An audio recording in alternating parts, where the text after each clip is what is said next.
বিসমিল্লাহির রহমানির রহিম। আসসালামু আলাইকুম। কেমন আছেন সবাই? আশা করছি ভালো। হাজির হয়ে গেলাম খুবই মজার মাছ রান্নার রেসিপি নিয়ে।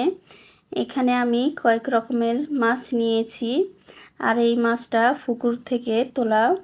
খেতে কিন্তু খুবই মজা হয়েছিল। আশা করছি আমার আজকের রেসিপিটি আপনাদের ভালো লাগবে। ভালো লাগলে একটা লাইক দিয়ে শুরু করবেন, আর যদি বেশি ভালো লাগে তাহলে ফ্রেন্ডস অ্যান্ড ফ্যামিলির সাথে শেয়ার করবেন।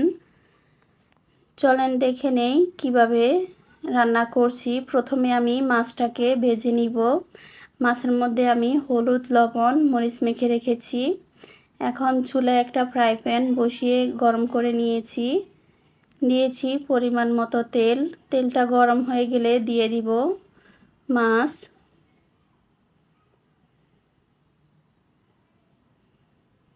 এখানে আমি 4-5 রকমের মাছ নিয়েছি।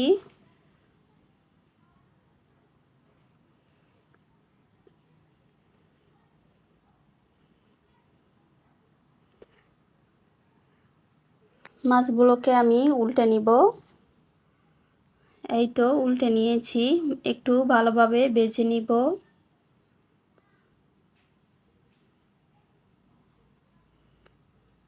মাছগুলো ভাজা হয়ে গিয়েছে, আমি এখন উঠিয়ে বাকিগুলো ভেজে নিব।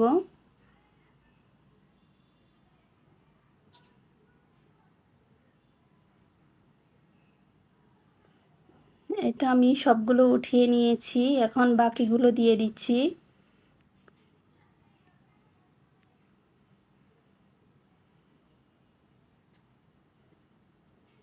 মাছটা ভাজা হয়ে গিয়েছে।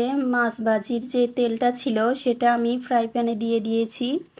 এখন তেলটাকে আবারও গরম করে দিয়ে দিচ্ছি পেঁয়াজ কুচি, কাঁচামরিচ কুচি। এখন পেঁয়াজ মরিচটাকে ভালোভাবে একটু ভেজে নিব।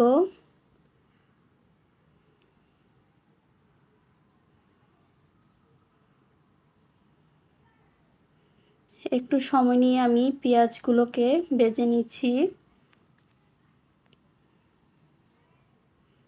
আমার কথার মাঝে যদি ভুল ত্রুটি হয়ে থাকে তাহলে ক্ষমা দৃষ্টিতে দেখবেন। এখন দিয়ে দিচ্ছি পানি, দিয়ে দিব হলুদের গুঁড়ো, মরিচের গুঁড়ো,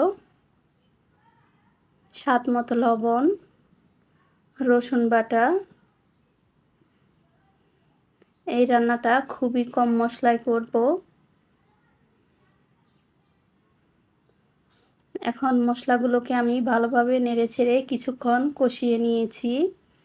তেলটা উপরে ভেসে আসছে। এখন দিয়ে দিব আগে থেকে ভেজে রাখা মাছ, দিয়ে দিব পরিমাণ মতো পানি।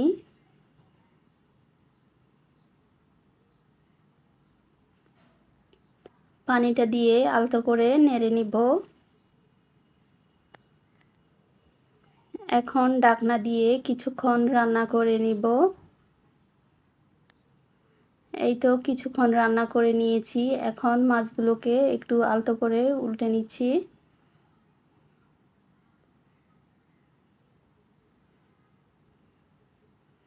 অপেক্ষা করব রান্নাটা হওয়া পর্যন্ত।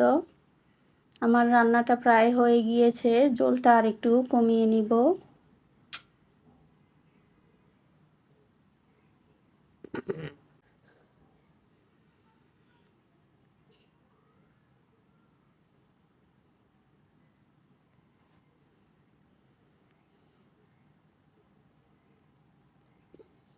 এখন দিয়ে দিব ধনেপাতা কুচি।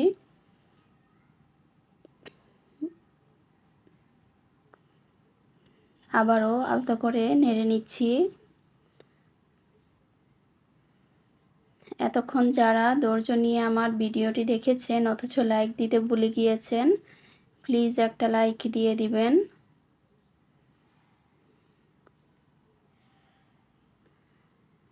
দেখা হবে অন্য কোনো ভিডিওতে। সে পর্যন্ত সবাই ভালো থাকবেন। আসসালামু আলাইকুম। আল্লাহ হাফেজ।